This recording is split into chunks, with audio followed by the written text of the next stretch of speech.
Good morning, Year 6. It's Friday the 22nd of January today. Hopefully you've had a lovely week. Probably notice on the screen you no need to write the will for today really. We're not going to do anything that's bronze, silver or gold, although we will start doing that again next week. So as usual, just pause the video, write down the date and the title, and then we'll move on through the lesson. Okay, so today and at the start of next week we're going to be looking at the differences between formal and informal language. But before we get into the main part of the lesson, we'll have a look at our total recap. I think we'll start with the statements, commands, questions and exclamations first. So what I'd like you to do is to write these 4 sentences into your English book, please, under the title Total Recall. I want you to say which one is the statement, which one is the command, which one is the question, and which one is the exclamation mark. Sorry, which one is the exclamation, and I'd like you to put the punctuation into the sentences. Pause the video and then we will go through the solutions. Okay, welcome back. So, I like cake. It's a simple sentence, just telling us a little bit of information. That one would need a full stop. Just telling us something, so this one is a statement. How delicious it is. Making a bit of a comment about something. I'm going to put an exclamation on this one and say to you that this one is an exclamation. Type that in.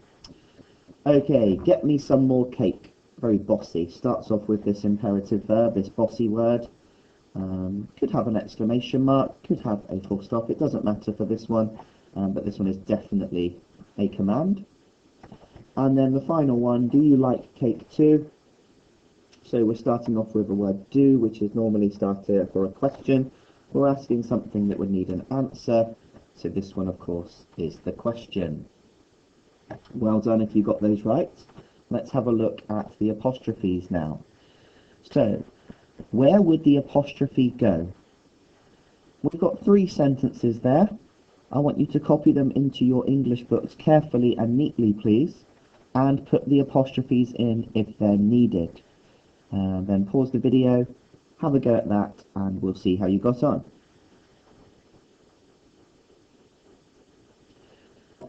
Okay, welcome back everybody. Let's see how you got on with the, I just noticed I put total recap up here. Sorry, it's going off on a tangent. Total recall. Okay, so mum's cakes are yummy. So probably best if I just put the apostrophes in with my keyboard. The cakes belong to mum. So there's only one mum, so I'm going to put the apostrophe after mum. I'll have some of her cake after school. I'll is a contraction for I will. Where the W in the I is missing, I'll put an apostrophe in there. The men's cake didn't taste so good. Okay, didn't is a contraction for did not. Where the O is missing, I'm going to put an apostrophe. But we also need a 4th apostrophe in the word men's. So the men's cake didn't taste. The cake belongs to the men. It's not the cake belongs to the men's. The cake belongs to the men, so the apostrophe goes after men. Okay, so with that one, there were actually 4 apostrophes to find in the 3 sentences. 1, 2, 3, 4. Superb job if you got all 4 of those in the correct position. Okay, on to today's lesson then. We're looking at formal and informal language. And another word for formal language is standard English. Now let's have a look at what standard English actually is.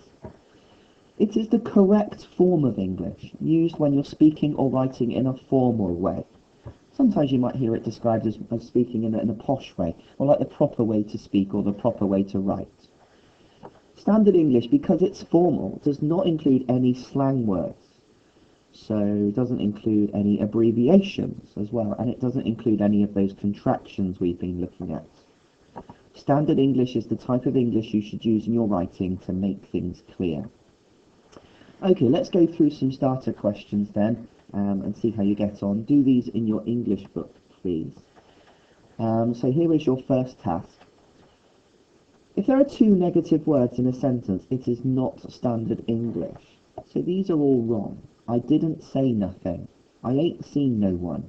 I don't got no time. I can't find my wallet nowhere. All of these are written in an informal way. What would these sentences sound like if they were standard English? Normally we'd probably do this as a talk partner activity in the classroom, and you'd write them on whiteboards or put your hands up. But as we're doing remote learning, what I want you to do is actually write these sentences in a formal way. Now look, there's a tip down here. When you're writing in a formal way and you're using standard English, you do not use any contractions. Okay, standard English doesn't include contractions. So one of the things you'll have to do is definitely change these contraction words. Okay, because we don't want them in standard English.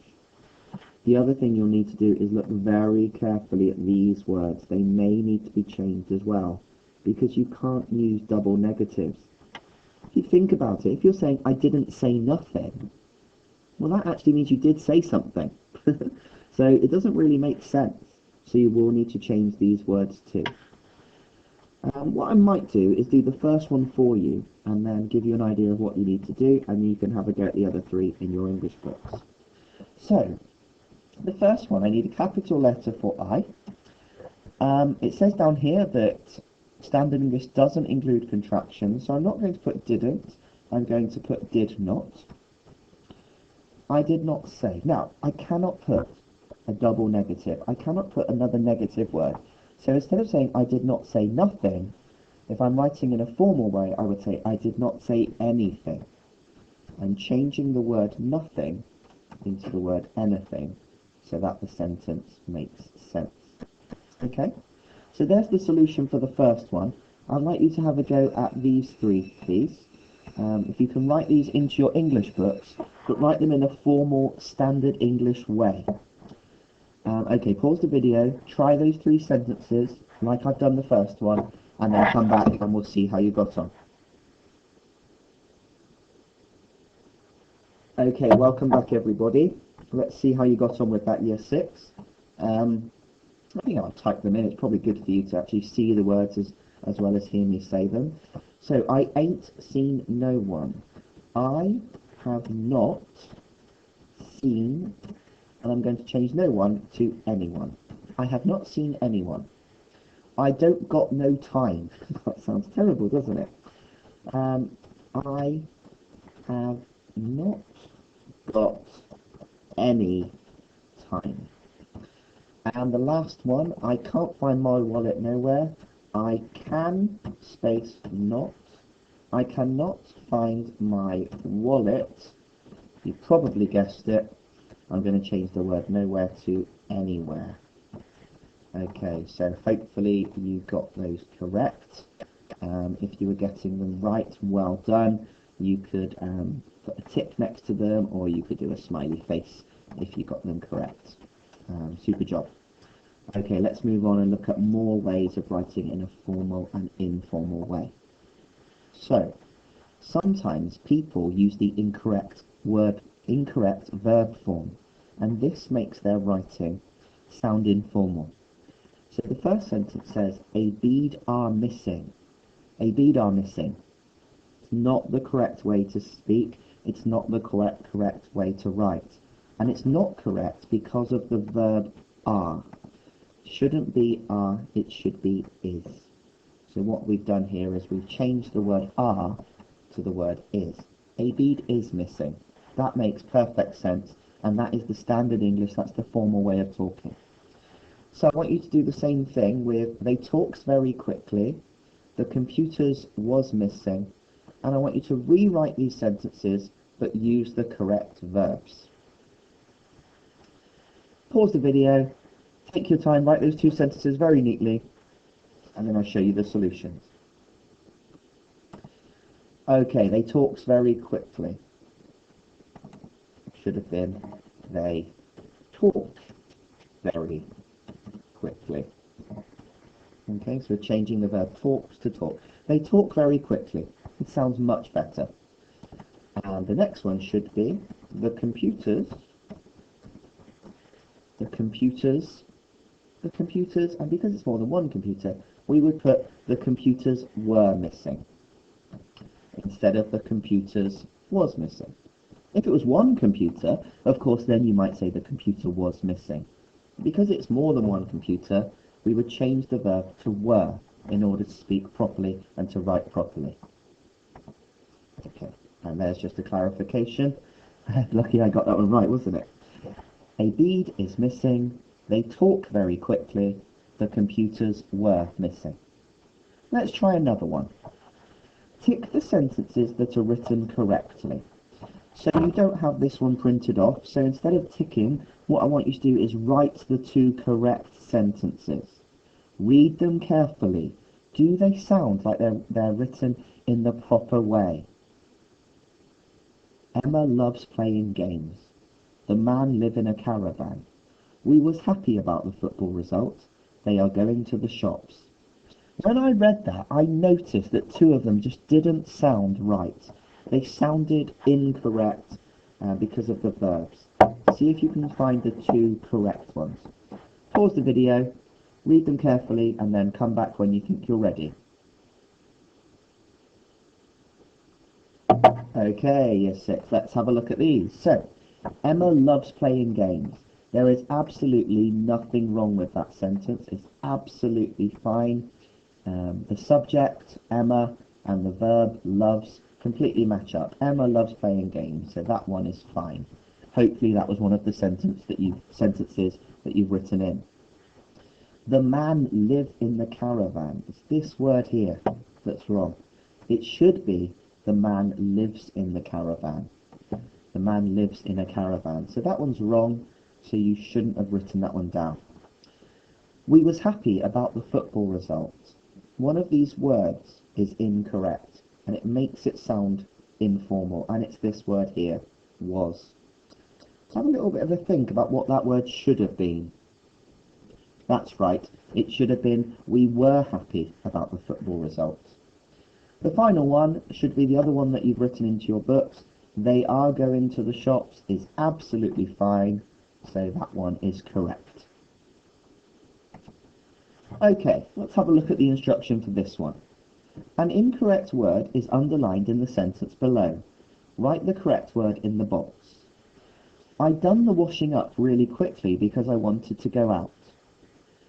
If you've got plenty of time this morning, you could write the whole sentence out. Or if you don't want to, you can just write the word that should be used instead of done. Pause the video, have a go at that, and then I'll reveal the answer very soon.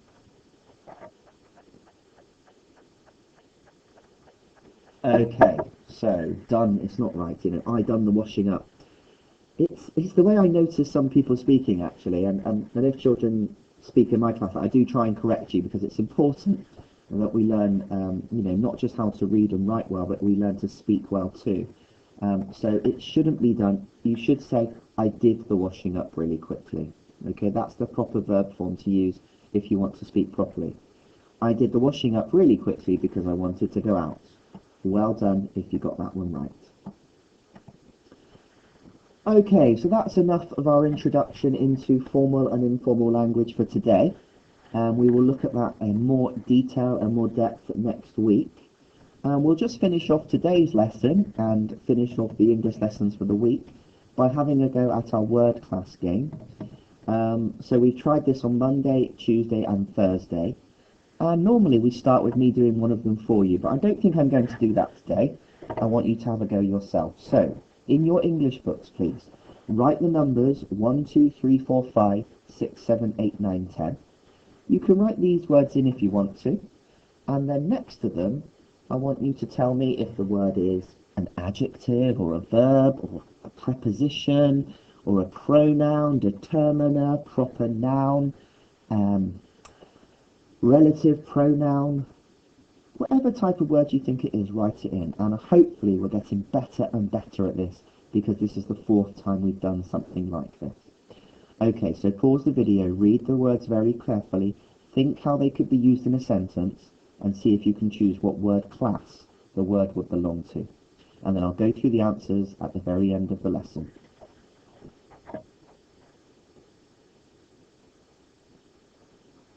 Okay, welcome back everybody. Let's just finish this English lesson off for today.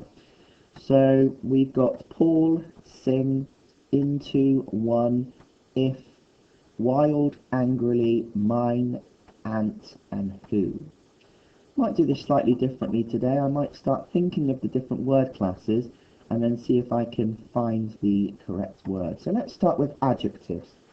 Adjectives describe nouns. So which word there could be used to describe a noun? It would be the word wild. The wild monster.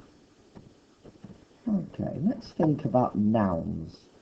Which one of those words is an object or a thing or something you can pick up? I think the noun will be ant. What about a verb? Verbs are normally doing words. They can be being and having words, but normally we use them when we're speaking as a doing word, as an action word. And the verb there, the action is sing. So that's our verb. Okay, let's see if I can find a preposition next. Prepositions tell me where something is. I placed the coin into the box. So that's the positional word that we use, the category preposition. Let's move that one up a little bit. Okay, what other word classes are there? Let me see if I can find a determiner. Which word could be in front of a noun to tell me how many there are? It's going to be the word one. So for my lunch today, I had one sandwich, and that word is a determiner. Most of the time the determiners are a, an, or the, but they can also be numbers like one or two, and words like many or several. Right, oh, we've got an adverb here. Adverbs tell us how we do something. So if you're doing something angrily, that would be an adverb. I wonder if I can find a proper noun. Oh, I know. Proper nouns normally begin with a capital letter. So there's my clue. And Paul is the name of a person, has a capital letter, so it's a proper noun. We've only got 3 left now. Ooh. If, mine, and who. One of those words is going to be a conjunction. If it starts to rain, I will get my umbrella. So if starts the subordinating clause. So we would say it's a subordinating conjunction. And then we've got mine, which can replace someone's name. It can provide an alternative to the noun. So that one's a pronoun. And then this one's the tricky one. The teacher, who was very grumpy, told his class to behave. And we're using that word who to start the relative clause. And the word that starts the relative clause is called the relative pronoun.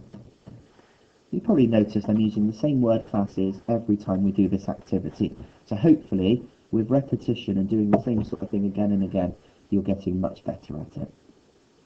Okay, everybody in year 6, thanks for tuning in this morning. Enjoy the rest of your day. So have a little bit of a break before you start the maths lesson. And then after today, have a lovely weekend. Okay, all the best. Take care. Goodbye.